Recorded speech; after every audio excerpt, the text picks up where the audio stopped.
Mr. Small.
Mr. Small was very small, probably the smallest person you've ever seen in your whole life.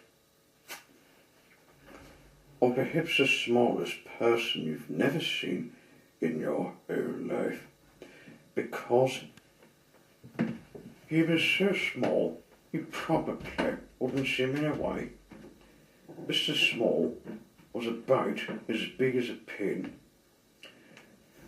which is it isn't ever big at all.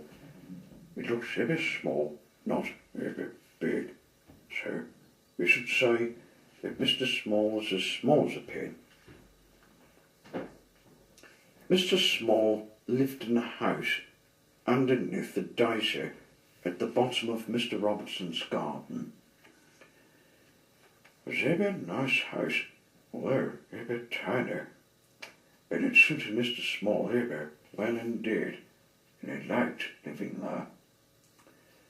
Now, this story is all about the time Mr. Small decided to get a job.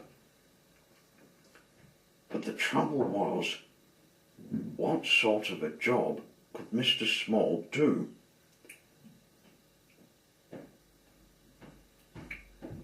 After all, there aren't that many small jobs. Mr. Small had thought about it for a long time, but hadn't hidden her task. Not one. He was thinking about it now. He was having lunch. He was having half a pear, 1 crumb, and a drop of lemonade. Mr. Small thought and thought on eating his big lunch, but it was no use. Thinking just made him thirsty, so he had another drop of lemonade. And no, he thought to himself, after lunch I'll go and see Mr. Robertson and ask his advice. So, after lunch, he left his house and walked through the garden patch up to Mr. Robertson's house at the top of the garden patch. It was quite a long walk for somebody as small as Mr. Small, and halfway there he stopped for rest. He sat on a pebble, feeling quite out of breath.